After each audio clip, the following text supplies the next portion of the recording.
बुधवार गांव में सतीश इंजीनियर को जिन्होंने की समस्या लेने पहुंचे रमेश सिंह चौटाला।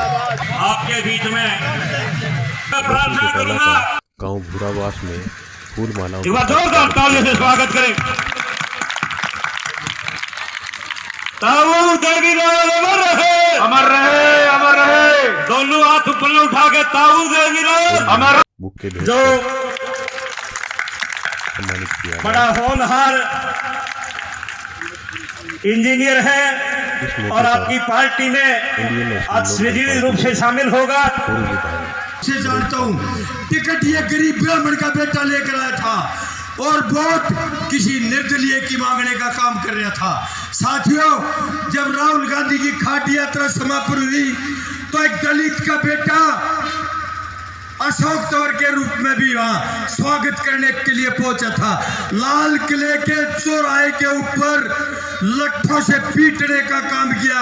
मैंने वहीं से आवाज दी कि मगर ये किसी एक विशेष व्यक्ति का या अशोक तंवर का अपमान नहीं है, ये अशोक तंवर नहीं पीट रहा बल्कि समूचे हिंदुस्तान के दलित वर्ग का अपमान लट्ठों से पीट कर किया जा रहा है।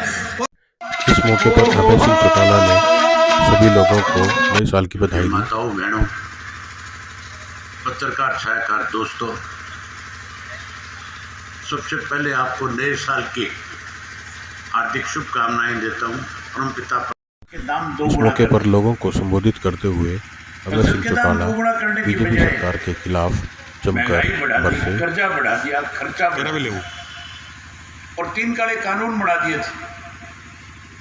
उन 3 का एक एससी का सम्मेलन भी रखा है जो 11 फरवरी 11 का है 11 का उस 11 फरवरी को भी हजारों की संख्या में एससी समाज के लोग इकट्ठे होंगे। उस दिन हमें उसकी वाल्मीकि जी की जयंती मना रहे। उसके बाद किसान सम्मेलन रखेंगे।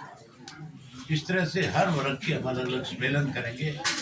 जैसे चौधरी देवीलाल करते थे, चौटाला साहब जैसे 36 जात के लोगों को सम्मेलन के माध्यम से जोड़ते थे। हम उनकी नीतियों को आगे बढ़ाएंगे, उसी तरह से सबको जोड़ने का काम करेंगे। परिवर्तन यात्रा जो थी उसने लोगों के दिलों में अपनी जगह बनाई है। लोगों का इंडियन नेशनल लोकदल पार्टी के प्रति विश्वास बहुत बड़ा है।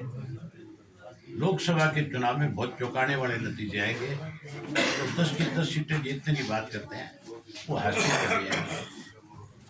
उनको उनके औकात का पता लग जाएगा कि तुम कहाँ खड़े हो, और इंडियन नेशनल लोकदल पार्टी बहुत ऊपर जाएगी।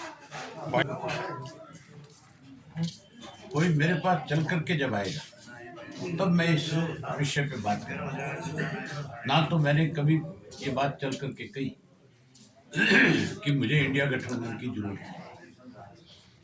हमने एक बात कही थी, गैर कांग्रेसी गैर भाजपा अगर कोई तीसरा मोर्चा बनता है तो हम उस मोर्चे में बिना शर्त शामिल हो जाएंगे। लेकिन अगर किसी में कांग्रेस और भाजपा होगी, वो अपना वर्चस्व दिखाएगी, वो अपनी मनमर्जी करने की कोशिश करेगी, हम नहीं जाएंगे। हमने ये बात खुद के कही है कि कांग्रेस से परहेज नहीं है, लेकिन शर्त के साथ नहीं, निस्वार्थ।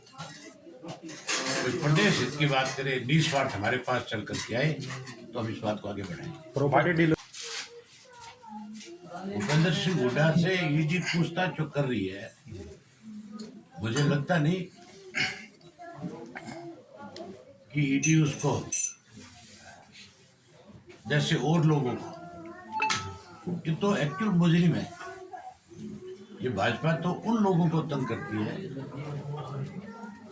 जिनका इन चीजों से कोई वास्ता नहीं, उनको राजनीतिक तौर पे कमजोर करती है। हुड्डा की लूट तो सबके सामने है कि कैसे इसने 72,000 एकड़ जमीन जो है हरियाणा के किसान की लेकर के बिल्डरों को सौंप दी थी। कैसे अपने चेतों को इसने लाभ पहुंचा था, कैसे अपने चेतों को इसने प्लॉट बांटे थे। ये अखबार में तो ये कहता है मैंने ऐसा कुछ नहीं किया। अगर नहीं किया तो इसको तो सार्वजनिक जगह पे आए और हमारी बातों का जवाब दे दें। हर रोज सैकड़ों की संख्या में साथी जो है पार्टी ज्वाइन करते हैं। कोई अकेले मेरे नेतृत्व में नहीं, हमारी पार्टी अध्यक्ष के नेतृत्व में करते हैं, हमारी पार्टी के राष्ट्रीय जो नेता हैं उनके नेतृत्व में ज्वाइनिंग होती है, हमारी पार्टी के यूथ विंग का जो काम देखते हैं और उनके नेतृत्व में भी ज्वाइन करते हैं, अर्जुन के भी साथ बहुत बच्चे ज्वाइन करते हैं। ये रोजाना हजारों लोग जो है पार्टी के साथ नए जुड़ रहे हैं, और जहाँ नए जुड़ रहे हैं वही पुराने जो हमारे साथी हैं जो किसी गलतफहमी का शिकार होकर के चले गए थे, वो भी बहुत संख्या में हमारे साथ वापस आए हैं। दूर जाने की जरूरत नहीं, भूराबास गांव को ले लो, ये गांव एक समय में सारा हमारा होता था, पिछले चुनाव में जेजेपी के पक्ष में गया, आज फिर सारा गांव इंडियन नेशनल लोकल पार्टी के पक्ष में। आज जेजेपी का कोई झंडा उठाने वाला भी इस काम में नहीं है, क्यों भाई है कोई क्या? नहीं है, एक भी नहीं है, इनेलो पार्टी हल्के में नहीं है। इनेलो पार्टी तो क्या फिर तो 13 नंबर पहले लगना चाहिए। भाजपा में जाने से ही राम का पुजारी नहीं हो सकता, मंदिर का पुजारी नहीं हो सकता, राजनीति नहीं हो सकती। भाजपा के में ऐसे बहुत सारे लीडर हैं जो बेघर हैं बेचारे, जिनके घर ही नहीं है। हम तो जब पैदा हुए थे तब से देख रहे हैं हमारे घरों में तो मंदिर है। आप जिस घर में बैठे हो, जहाँ मेरे से बात कर रहे हो, आप पूछो, यहाँ भी जरूर छोटा मोटा मंदिर आपको मिलेगा। हर आदमी का अपने धर्म के प्रति, चाहे वो किसी भी धर्म से, हिंदू है तो उसके घर में मंदिर मिलेगा, मुस्लिम है तो उसके घर में नमाज पढ़ने की जगह मिलेगी, ईसाई है तो उसके घर के अंदर ईसाई का आपको बाइबल का फोटो मिलेगा, उसको मानता हुआ मिलेगा। सिख है तो वो गुरुद्वारे जाएगा। जो इस तरह की बात बोलते हैं, ये मान के चलो